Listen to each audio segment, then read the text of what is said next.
Hi, good evening, Doctor Saab. How are you? Good evening, Gunjan. How I'm doing fine. How are Very you? good. Thank you for helping Kajal. And आपने इसका pyometra का surgery करा, but मैं और दर्शक ये जानना चाहते हैं कि पायोमेट्रा क्या है और पायोमेट्रा की सर्जरी किस लिए Yes. की जाती है।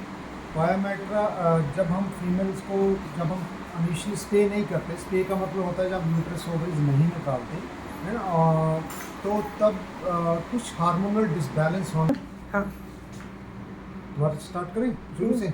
हाँ, तो जब फीमेल को हम इनिशियली स्प्रे नहीं करते, लाइक 1 साल के बाद, जब हम नॉर्मल स्प्रे का मतलब है कि ओवरी एंड यूट्रस रिमूव नहीं करते, तब ड्यूरिंग मिडिल एज के बाद कुछ hormonal disbalance, normally progesterone disbalance होने की वजह से यूट्रस का इन्फेक्शन हो जाता है। यूट्रस का कई बार काफ़ी सीरियस इन्फेक्शन भी हो जाता है, जिसमें बहुत सारी पस भर जाती है। कई बार तो हमें देखा गया 1 लीटर 2 लीटर तक पस भी हो जाती है।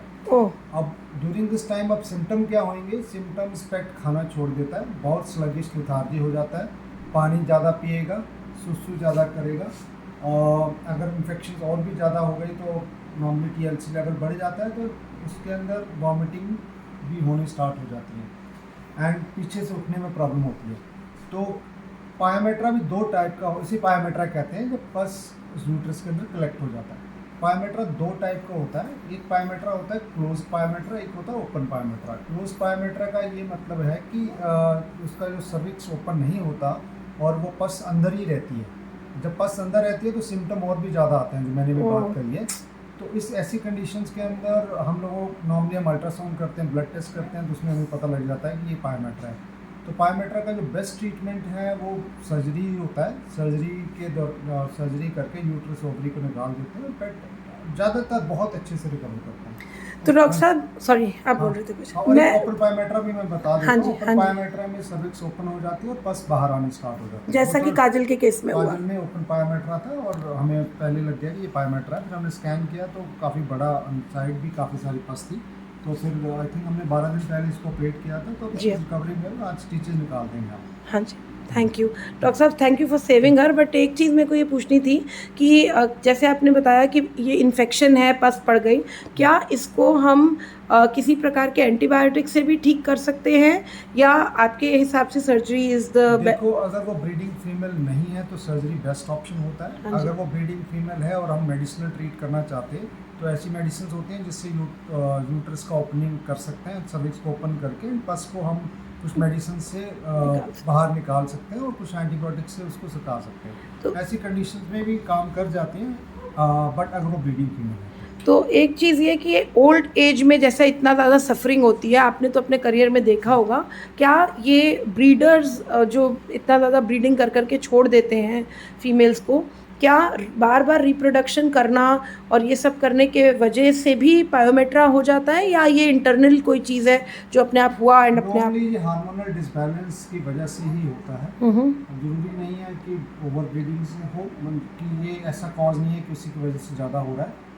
इवन इंटेक्ट फीमेल में जिनमें ब्रीडिंग नहीं भी होती, उनमें भी पायोमेट्रा हो जाता है। एक और प्रश्न इससे मिलता जुलता है जो मेरे काफ़ी फ्रेंड्स फेस करते हैं कि जब हम अपनी एक फ़ीमेल को, चाहे स्ट्रे है या कोई पेट है, उसको हम स्प्रे करा के लाते हैं, तो अक्सर वो bed wetting type of thing, जैसे उनका थोड़ा ब्लैडर में से सुसु निकल जाता है कहीं बैठती हैं तो, और ओल्ड एज जितना होता है वो ज़्यादा होता जाता है। तो पायोमेट्रा से अलग हटके प्रश्न है, बट फिर भी मैंने बोला क्योंकि हम reproduction. One of the issue है, बिकॉज कुछ प्रोज हैं जब हम यूट्रस निकालते हैं इनिशियल स्टेजेस के। हाँ जी। देखो, अभी जो स्टडी शो करती है, और स्टैटिस्टिक्स ये कहती है कि अगर हम फर्स्ट हीट साइकिल से पहले स्प्रे करते हैं तो उसके अंदर मेमोरी ग्लैंड ट्यूमर्स के चांसेस बहुत नेग्लिजिबल हो जाते हैं, बहुत कम हो जाते हैं। अच्छा। बट उसका एक प्रॉब्लम है कि वो जो हार्मोनल, क्योंकि अभी पूरी तरह डेवलप नहीं हुआ स्ट्रक्चर्स, उसकी वजह से जो हार्मोन होते हैं जो ओवरी से प्रोड्यूस होते हैं, एस्ट्रोजन एंड ऑल, वो हेल्प करते हैं ब्लैडर कंट्रोल को।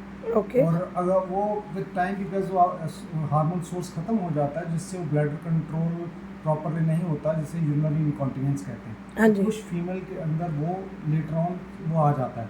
Okay. बट हमें देखा गया कि अगर हम उसको फर्स्ट साइकिल या सेकंड साइकिल के बाद अगर हम स्प्रे करते हैं तो chances of memory gland tumours more और लेस काफ़ी कम रहते हैं, बट इनकॉन्टिनेंस के चांसेस थोड़े कम हो जाते हैं इस केसेस के अंदर। Okay, so in any case 2 cycle के बाद आप कहते हो कि इट्स बेटर एक थिंग। साइकिल या 2 साइकिल के बाद करना चाहिए। अगर हम 4-5 साइकिल के बाद करते हैं तो मेमोरी ग्लैंड ट्यूमर्स के चांसेस कम नहीं होते फिर। अच्छा, या तो हमें 1 साइकिल या 2 साइकिल के बाद कर देना चाहिए, जिससे हमें बैलेंस मेंटेन कर पाते हैं कि उसके मेमोरी ग्लैंड ट्यूमर्स के चांसेस भी कम हो जाए और इनकॉन्टिनेंस के चांसेस भी पहले से कम हो जाए।